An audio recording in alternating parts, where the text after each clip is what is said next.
you all. Thank you for being great Democrats. And now, if I've got a chance, I'll just answer a couple of questions. Yes, sir.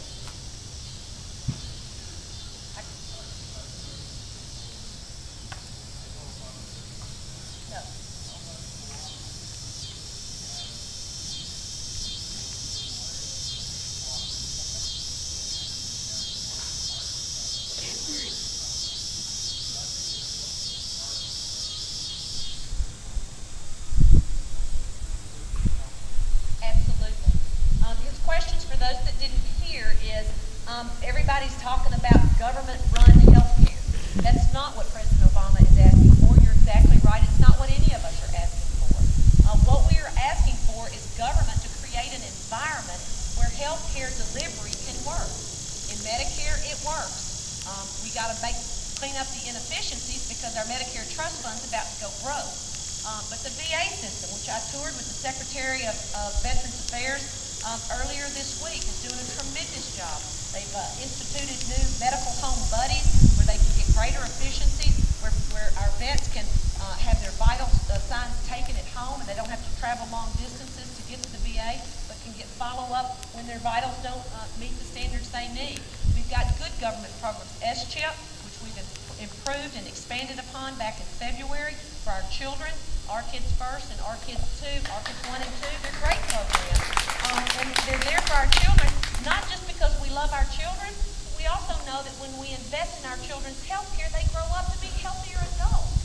So what we're trying to do is create an environment in government where those programs can work, but also where those who have good health insurance through their employers or others can keep that, and that insurance companies will have to cover, again, any of your pre-existing conditions and certainly not leave you when you're sick and need your insurance the most.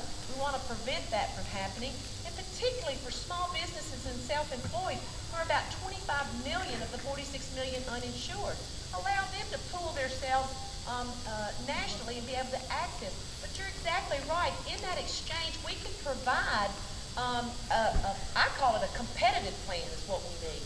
A competitive plan in that exchange to ensure that we, yes, keep the insurance companies honest, but that also we've got a competitive base which will keep people working. A nonprofit is a good idea, and some people use that as well. So, you know, don't get hung up on what it's called. Let's just make sure that it works. So, yes, sir, by the tree.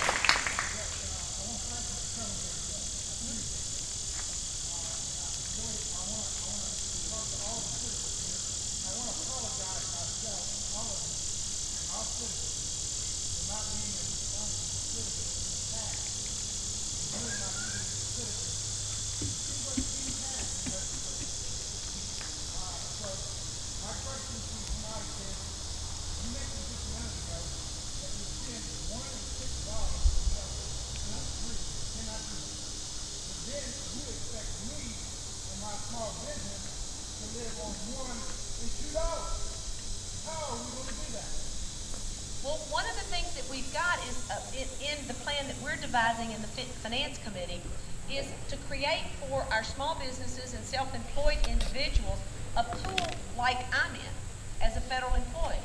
So we would pool in the exchange all the small businesses, self-employed people, independent contractors, so that you wouldn't be rated against yourself or the 5 people that you're employed with or any of the other smaller numbers in the private marketplace.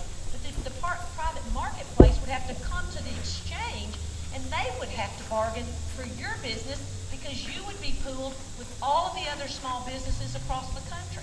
And it would give you greater opportunity to be able to find meaningful coverage at a lower cost, which you cannot find in the private marketplace today. So we're working very hard. To be honest with you, my biggest focus has been on small businesses and self-employed folks. I've also fought hard for the tax incentives in this bill that we're going to be doing that will go to small businesses to encourage them to come into the pool and create a bigger pool so that you are able to have a better negotiating tool against the private marketplace, which you don't have right now. So we're working hard at it, and I promise you that. Yes, ma'am, you'll be our last question, if you don't mind. Yes,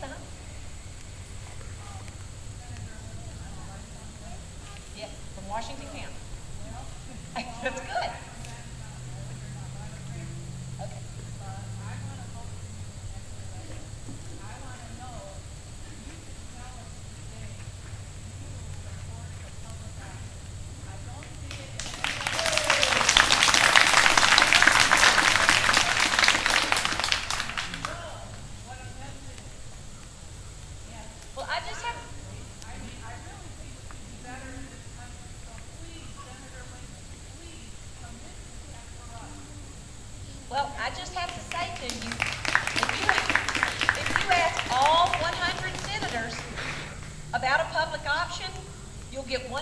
different answers of what a public option is.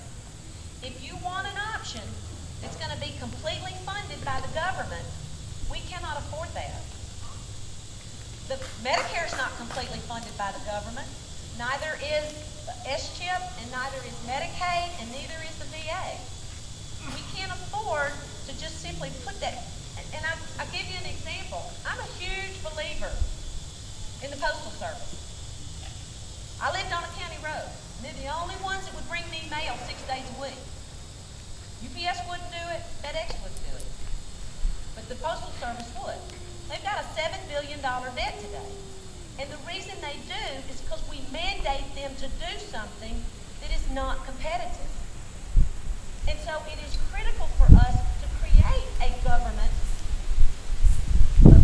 environment that has a competitive plan, a nonprofit plan, you know, making sure that, which is kind of what the Postal Service is, because they can't make a profit, but they can't sustain themselves because we mandate them to cover 6 days a week and to deliver to every household in this country. And people aren't willing, and the times are changing. People are using email, they pay their bills online. There's a whole host of other things. I see the UPS and the FedEx trucks pull up to our local post offices. And the U.S. Postal Service is delivering their packages to the county roads because it's too expensive for them to do that. But they know the Postal Service has to. So we don't want any kind of a plan that is designed that everyone that is going to be the most marginal and difficult to serve ends up in that plan. And if we don't ensure that the public plan or the public option or the competitive option or the co-op option or whatever you want to call it is competitive, then the government will end up and we won't be able to afford it. I just plead with you to be open-minded about what you want your public option to be. All of it's going to be open to the public. Everything in that exchange is available to the public. No one will be mandated to have to pick a public option. You should remind people, if you want a public option, you should be able to go to that public option. But I would just say to you, no one has defined public option in Washington yet. And so I don't disagree with you that we need a competitive option. We need options in that exchange that are going to be able to be the basis of what people need. And to make sure that it's affordable and it's available, because then it's going to drive competition in the others that will be there. But if it is completely government funded, we won't be able to afford it. And so I believe, whatever you want to call it, whether it's a competitive option or whether it's a co-op option or whether it's a public option that's open to all of the public, we just have to make sure that it's competitive and that it's not completely government funded. But our economy just can't sustain that. So I hope that's answered your question, but I believe very strongly in what you're saying, and that is to make sure that we get everyone covered. And I think that's a critical